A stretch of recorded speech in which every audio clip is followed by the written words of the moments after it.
The zombies we have nowadays have been set in stone. From Black Ops 3 to Black Ops 4 to even the so-called zombies in Black Ops 7 and Vanguard. And if you even want to consider the Modern Warfare 3 zombies. Oh brother, this guy stinks! No matter what installment of zombies it is, they have happened. We strive far away from the peak of zombies every day, and now just get anything and everything, no matter if it works or if it doesn't work, if it's bad or good. And we kind of just live with it. People play,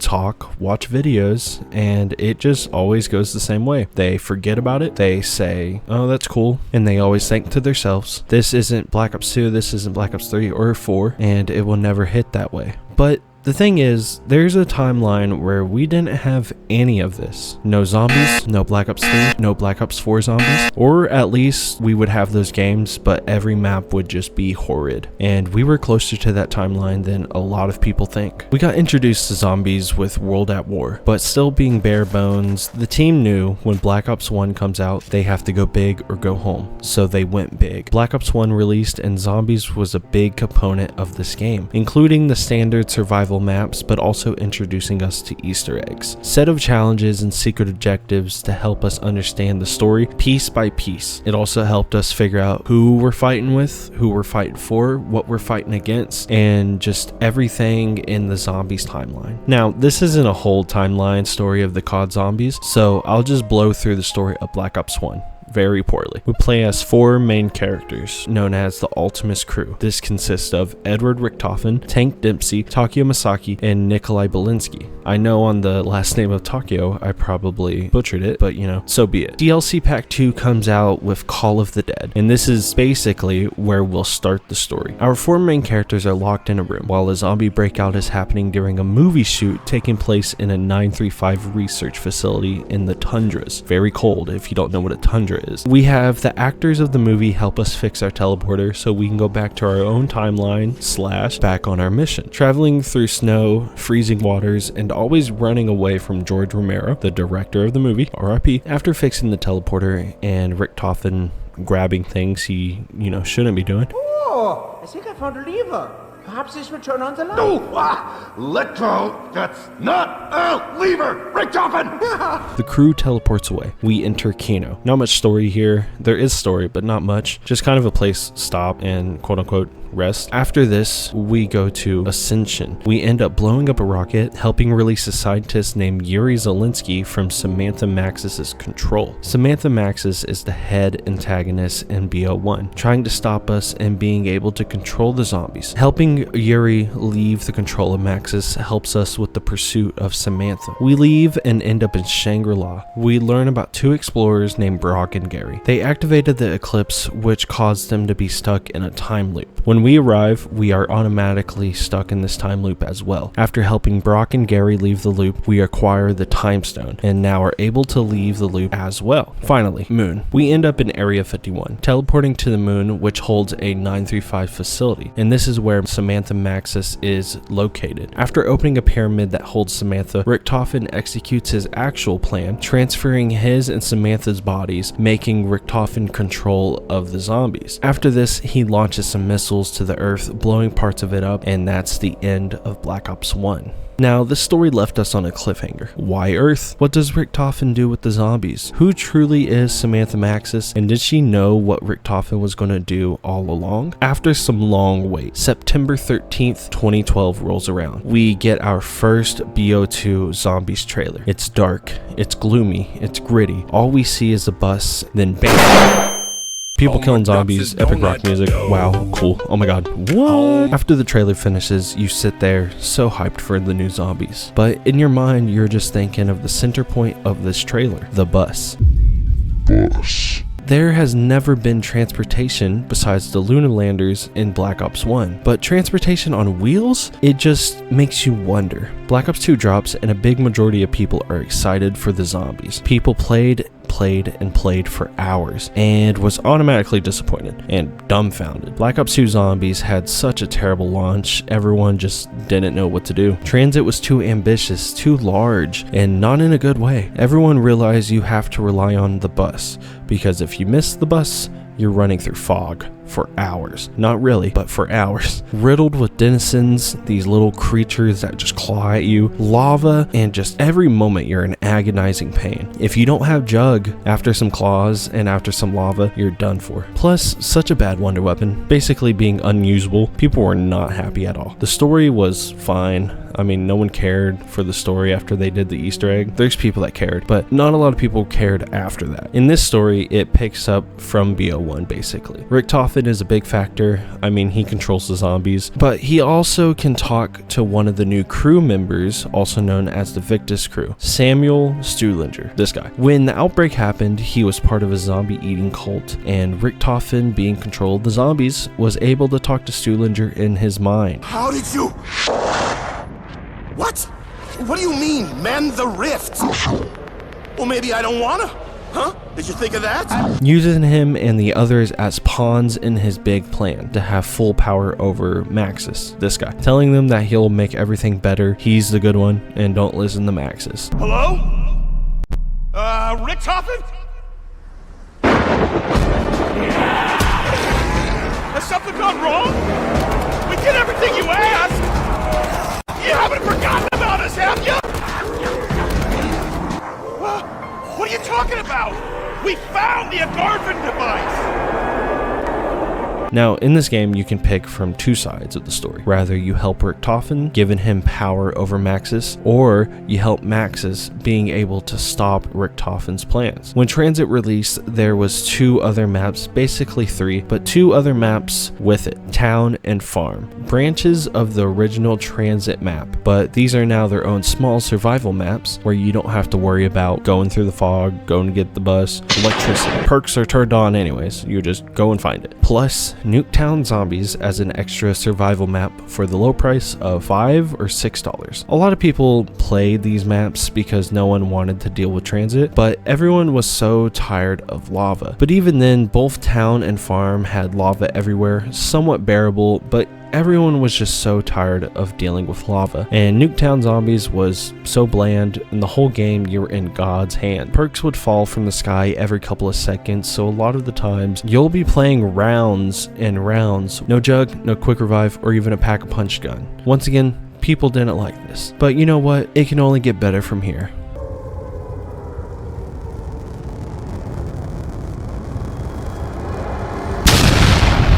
January 29th, 2013. Die Rise release, and there was a lot of hope for this map. So many people with fingers crossed. I mean, it looked cool. Broken buildings, new weird enemies that look like Nova Crawlers, but they are not, and cool wonder weapon. This should be better than Transit. Nope, this is worse, or equal to, and people found out fast. A lot of zombies maps, your fate was in your own hands, and you relied on no one but yourself. This map made you rely on everything in it, with the unpredictable elevators rather holding perks or being transportation to go around the map. Then every building is rather a drop off or a jump, and the only way to move around if you miss an elevator is jumping.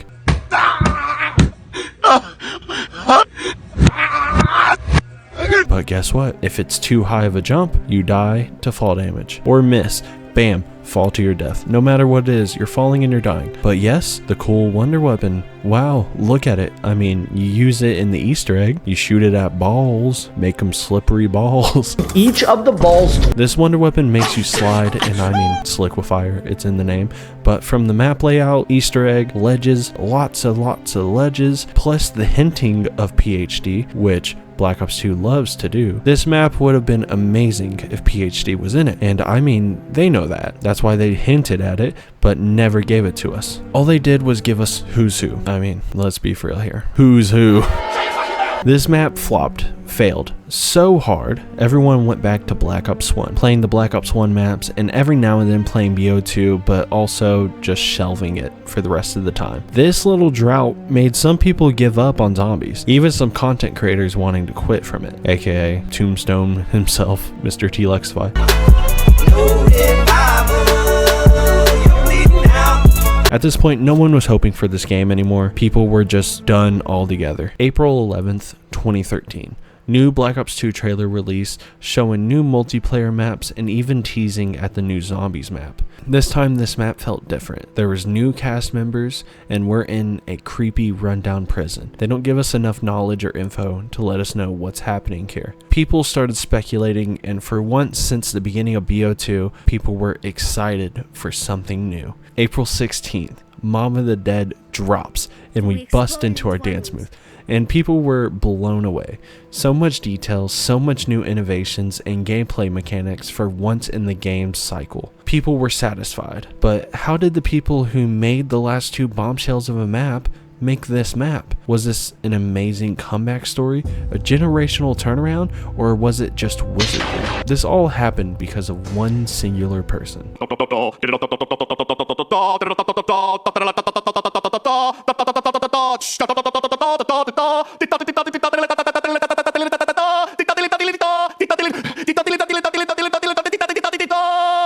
Jason Blundell. A round of applause, everyone. Keep it going. Keep it going. You see, Transit and Die Rise was with Jimmy Zielinski as head director of Zombies. So after, those maps, they had Jason Blundell take charge of Mob of the Dead. The map setting is Alcatraz prison, a real prison a couple of miles away from San Francisco, California on a remote island. Blundell wanted every single detail for this map to be spot on, amazing in every way. So Blundell went and took trips multiple times, taking notes of the prison and getting everything right and just making sure everything was in its place. And it shows. Also around this time they put up the warden key in the real prison, just letting it hang so people can come by and giving a nod to the Easter egg in Zombies. Today's video is brought to you by 5 Hour Energy Extra Strength. You play as 4 mobsters trying to escape the prison. Salvatore DeLuca, also known as Sal, being one of the most feared crime bosses in Chicago in the 1930s. Billy Handsome, becoming a hitman for Sal, acting as Sal's son he never had. Michael Finn O'Leary, being hired to rig gambling and making more money for the mob family. Albert Arlington, also known as the Weasel. The Weasel was a con man, mainly being hired after the Chicago PD stopped taking bribes from the DeLuca family. The Weasel was a smooth talker and always had a plan for everything. The main Easter egg consists of us getting multiple parts to make a makeshift plane to have it fly and leave the island of Alcatraz, somewhat based on a true story. But as we try to escape, we fly into a storm, setting the plane off course and hitting the Golden Gate Bridge. The only way to get back to the prison is sitting in an electric chair and repeating. The 4 mobsters have been in the never-ending cycle for a while now, even some of them telling themselves they've done this before. Being stuck in a loop of purgatory, they continue to feel the plane and heading to the bridge just to be killed. But there's one character who can break this cycle, Albert Arlington. If the crew kills him, the cycle continues, having the crew stay stuck in purgatory. If the Weasel kills the crew, they all get set free of the cycle and they may rest. And that's how you end the Easter egg, basically having a 3v1 or however many people's in there, and seeing who wins. Now, before being stuck in purgatory, they all arrive to the prison, already being friends and knowing each other. The Weasel makes a plan of getting objects in the prison to build a plane to leave the prison. The rest of the group, knowing this won't work, they lure Weasel to the roof of the prison and kill him. This causes the 3 others to get the death penalty, and they get electrocuted by electric chair. After dying, their souls and body get stuck in an endless loop of building the plane, dying, and repeat. This story and the whole Easter egg process is the definition of the word beautiful. The flow is so smooth and so perfect. Blundell gets another round of applause. Now, some standout factors of this map. They introduce Afterlife, a ghoul that acts like Quick Revive, basically opening up another perk slot for yourself, and having it where you don't have to be perk bound or stuck buying the same 4 perks every game. Blundell doesn't like the thought of having staple perks everyone uses and continue to use, making it where no one steers out of the way and no one's trying new strategies or perk combinations. And this becomes a big thing in BO4, everyone knows this. But with Afterlife, this also acts as your power and your electricity, electrifying yourself to get into Afterlife and shocking perk machines to turn them on, and even opening doors with secret areas you can only see in Afterlife. Every round you get a new Afterlife, stacking up to 3, basically giving you 3 chances to go down if anything goes wrong. If you're playing with others, you only get 1. This has never, and I mean never, been done in Zombies history, and no one could even think about this but Blundell, and definitely set a new way to play the game. game. They reused this in other maps like Shadows, while also still making it totally different. Side note, Shadows is also connected to Mob, which makes sense why they would basically make Mob of the Dead again, but with a different skin and making it similar, but totally different, and calling it Shadows of Evil. The wonder weapons in this map are also perfect. The Blundergat and its upgrades, Acid Gat and Vitrolic Withering. You can rather get this from the mystery box or after doing some side quests by throwing your Hell's Retriever at certain spots of the map and collecting invisible skulls. The Blundergat is a shotgun style gun with high power, being able to kill multiple zombies with one shot unupgraded. I mean, it gets half of its name from the blunderbuss. The bus. But if you want to get it to the Acid Gat, you have to find 3 parts and build the Acid Gat kit, and then you stick that thing in there and bam, Acid Gat. The Acid Gat acts like a monkey bomb. When you shoot it and connect with a zombie, the surrounding zombies will swarm the zombie that get hit with the Acid Gat and they will explode. The Vitrolic Withering is just like the Acid Gat, but this time no matter where you shoot, the zombies will go to it. Such an iconic wonder weapon. They also introduced the Hell's Retriever, a tomahawk that when you throw it, it comes back to you. Sound familiar? Only way to get this is by filling up 3 dog heads with zombie souls and bam, it's all yours. There's also an upgrade for it, but I could not bother. Both of these things have never ever been done before. Let's say that again. Never ever have been done before. Now they use this tactic in other maps such as the Rise and Drakh, where instead of having to fill up dog heads, you have to fill up dragon heads. Electric Cherry was also introduced, being the only new perk in this map, giving you an electric field around your body when you reloaded. A lifesaver, to be honest. There is multiple times where all I had to do was shoot a bullet and reload to get just some zombies off me. They also teased us again with PhD and Mule Kick. And when I say this is criminal, I mean that. Mule Kick would have been such a great taste to this map. I found myself falling for the scam of looking up where is Mule Kick in Mom of the Dead until I remembered. Scammer gets scammed, buddy. You idiot, you stupid motherfucker. Why did you take all my guns? Are you stupid? You idiot. Even with this downside, the perk selection is cool. I mean, the usual stuff we know, plus Deadshot, which, hooray. But having a built-in quick revive, being able to grab Electric Cherry is so amazing. I mean, thank you.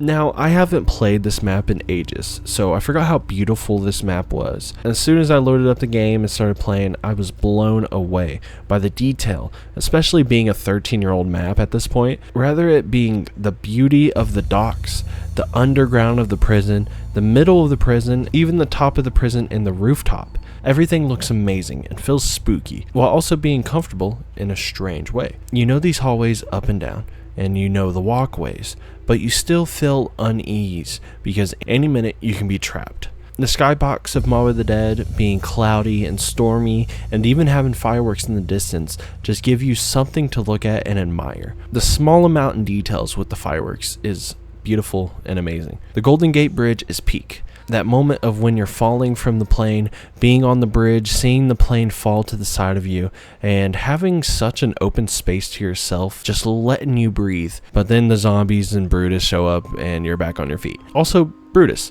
He is an amazing boss for this map, to say the least. He's not overpowered, but can catch you off guard at certain times. Also, they spawn a lot of them on the bridge to the point where you will think a Category 5 earthquake is happening. But from the details, and I mean over amount of details of the prison, this just sets the bar so high. And Blundell will continue to change that bar and set it even higher, as most of y'all will know, the maps after this one. But this being the map to start it all just makes it 10 times better. The whole map has never been done or thought of until Blundell came around, and the community loved, and I mean loved, this map. This map is some people's favorite, and a lot of the time they argue that it's the best map in Call of Duty history. In my opinion, don't hate me, but I wouldn't say it's the best map. Definitely top 5, breaching top 3. This saved zombies and multiple people's careers. Some zombies creators wouldn't be here if this map never came to light. After this map came out, Zelensky would take charge again for Buried, and let's give this man props for bringing it back and holding a stable ground and making a pretty decent to good map. Great atmosphere, Easter egg, and pretty cool wonder weapons, but even with a banger, Zelensky would get fired of head director of zombies and from Treyarch in general. allegedly. But after the launch of BO2 and not getting back on track, he was more of a liability than an asset. So after this, they gave Jason Blundell the head director of Zombies. And after Mob, he didn't stop. Finishing BO2, he released Origins, one of the Mount Rushmore maps of Zombies, and just blew it out of the water. We all know how BO3 and BO4 went, so I don't really have to say much. We have to just give praise to Mob of the Dead, and more importantly, Jason Blundell. His ideas and perfection personality saved what we love nowadays, and we kind of take it for granted. We have so much zombie media out there, it's kind of just a brush it off type of thing, but we have to shine light on this and just say thanks to the man himself. The way he thinks, I mean, he recently talked about the impossible Easter egg for BO3, and we got another deeper dive in his mind. And as I watched, I just couldn't do anything but be amazed how beautiful his thought process was and is. In years time, we'll have more zombies. I mean, they just released trailer for the new BO7 map, and to be honest, it ain't that bad. We might be back. Let's go. Woo! This map will get older and older, but I'll always find a way back, and I'll always play this map like it's my last time. Totally worth playing and getting if you never played before. I'm glad we live in a universe where we got this map and zombies continue being what it is. Even if half of it is bad, we at least got the good parts. Thank you for watching. Please like and subscribe. And like always, I hope you enjoyed. Have a great day or night, and I will see y'all later. Rest in peace.